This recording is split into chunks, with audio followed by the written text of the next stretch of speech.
Dəyərli müəllimələr, bu günlər sizlər üçün 7-ci sinif 21 texnologiya dərsliyinin 21-ci mövzunu, yəni quş ətinin mexaniki, mətbəx, emal texnologiyasının izahını verəcəm. Müəllimlərin biraz çətinlik çəkdiyi mövzulardır bu mövzu. Deməli, dəyərli müəllimələr, əvvəlcə gəlin baxın görəyin ev quşları hansılardır? Ev quşları toyuqdur, hinduşkadır, ördəkdir, qazdır. Bəs yaxşı, ev quşların əti nə üçün faydalıdır? Yəni, qida məhsulu kimi bizim üçün nə üçün faydalıdır? Buna baxaq. Ev quşlarının ətinin əzələ toxunmasının xırda lifli olduğundan, deməli, onlar qida məhsulu kimi çox faydalıdır. Yəni, çünki tez bişir və asan çeynənir. Həm tez bişir, həm də asan çeynənir. Hinduşka ətini bilirik ki, olduqca keyfiyyətli bir məhsuldur hinduşka əti. Yəni, hinduşka ətində A, Y vitaminləri ilə zəngindir. Tərkibində az miqdarda xolesterini var. Ona görə də hinduşka ətini pəhriz ərzağı kimi də yüksək keyfiyyətli olduğu üçün hinduşka ətini pəhriz ərzağı kimi də hesab edirlər.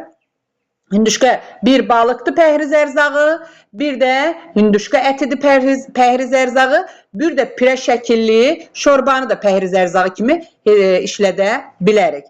Deməli, hinduşka ətində fosfor var, kalsiyum var, dəmir var, natrium var, kükürt var, kalyum var, magnezyum var, yod var, mangan var. Mangan kimi mikro elementlərlə zəngindir. Görün nə qədər mikro elementlər saydım hinduşka ətində. Hinduşka əti demək olar ki, hinduşka ətində kifayət qədər yağ da var, karbohidratlar da var, zülallar da var. Ona görə də dad keyfiyyətinə görə hinduşka ətinin yeri toyuq əti ilə mal ətinin arasında yerləşir. Yəni, bilirik ki, hinduşka əti orta yağlığa malikdir. Ona görə də orqanizmə daxil olan kimi kalsiyumun mənimsənməsinə kömək edir. Orta yağlılığa malik olduğu üçün, deməli, digər ərzaqlardan fərqli olaraq hinduşka əti orqanizmə daxil olan kimi kalsiyumun mənimsənməsinə kömək edir. Zülalla zəngin olduğuna görə, deməli, istənilən vaxtı hinduşka ətindən istifadə edirik, yəni o bizim həyat enerjimizi yüksəldir.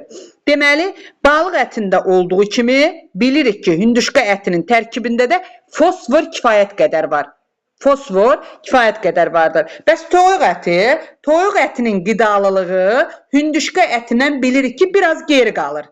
Amma bu o demək deyil ki, toyuq əti zəifdir. Xeyr, toyuq ətinin, deməli, hinduşka ətindən toyuq ətinin bəzi göstəricisinə görə hinduşka ətindən daha faydalıdır.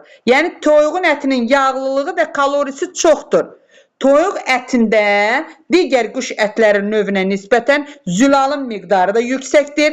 İnsan orqanizmi üçün əsas əvəz olunmaz amin turşuları ilə tam təmin olunub.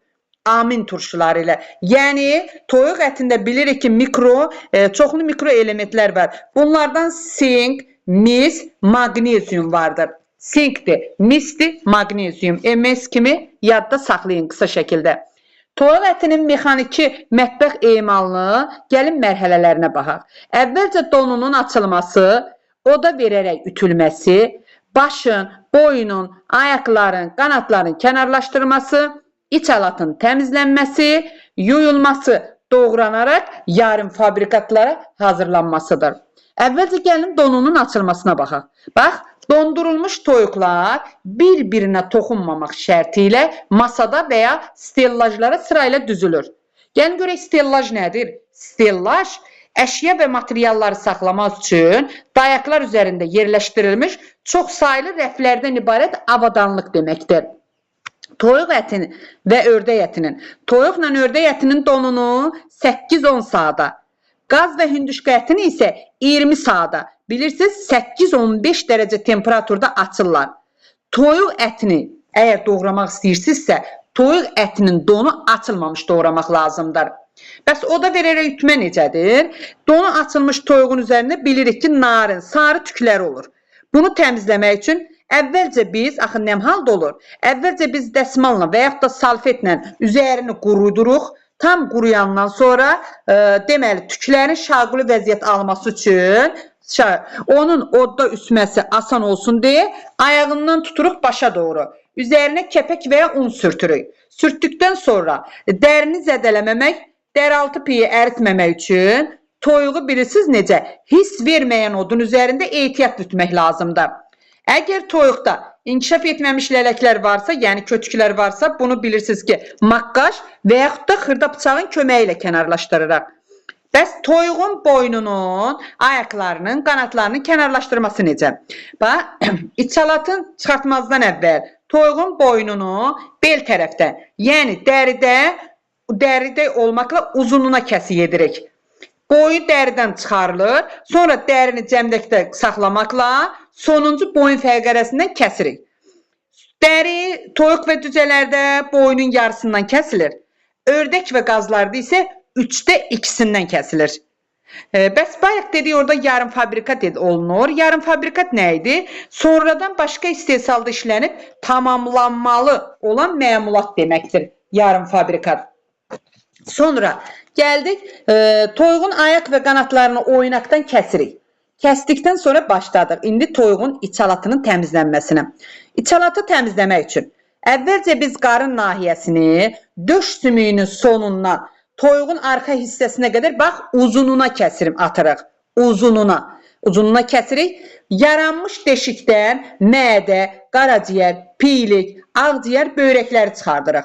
Amma çinadanla qida borusunu boğaz deşiyindən çıxarırıq. Çinadanı və qida borusunu boğaz deşiyindən çıxarırıq. İçalatı təmizlənmiş toyuğu da daxili deməli, içalatı təmizlənmiş toyuqları deməli o ödü elə çıxartmaq lazımdır ki, yumuşaq kəsib götürmək lazımdır ki, öd partlasa həm rəngin dəyişir, həm dadın dəyişir. Ona görə də ödü çıxararkən ehtiyatlı olmaq lazımdır. Bir də həmən təmizlədiyimiz toyuğu, içalatı təmizlənmiş toyuğu 15 dərəcədən yuxarı olmayan axar suyun altında yumaq lazımdır. Yumaqda da qan laxtalarda içalat qalıqlarını təmizləyirik. Amma toyuğu uzun müddətdə suyun altında yumaq olmaz. Çünki müəllimlər, uzun müddət yuduqda qidanın böyük hissəsini itiririk. Yəni, sonra toyuğu da deməli qoyuruq, qurumaq üçün qarnının aşağı aş üstünə qoyuruq ki, suyu tam olaraq süzülsün. Sonra, bəs toyuğun bölünmə ardıcıllığı necə idi? Birinci, ayaqlarının aşağı hissəsini, budları kəsirik. Sonra, ikinci, qanatları kəsilir. Üçüncü, yəni sonraki əməliyyatda döş qəfəsi kəsilir və bel və döş ayrılır. Dördüncü, bel eninə kəsilib 2 yerə bölünür. Bilirsiniz ki, döş də uzunluğuna 2 hissəyə bölünür. Bax, bel, sözünə baxın, bel eninə 2 hissəyə bölünür, 2 yerə. Döş uzunluğuna 2 hissəyə kəsilir. Bilirik ki, supermarketlərdə də təmizlənmiş toyuqlar, hətta doğranmış toyuqlar, sonra belə halda da satılır. Döş əti ayrıca, bud əti ayrıca, qanad əti ayrıca, yarım fabrikat olaraq satışlara verilir. Toyuq ətində necə pişirilir? Toyuq əti qaynadılır, pörtlədilir, qızardılır. Yəni bu üsulda. Bişirilən zamanda bilirik ki, dərini çıxartmaq lazımdır. Çünki toyuq ətində dəri insan bədənində piylənməyə səbəb olur. Ona görə də dərini çıxartmaq lazımdır. Deməli, dəyərli müəllimlər, bu da 7-ci sinif 21-ci mövzunun aydın şəkildə izahıdır. Buyurun, dinləyin.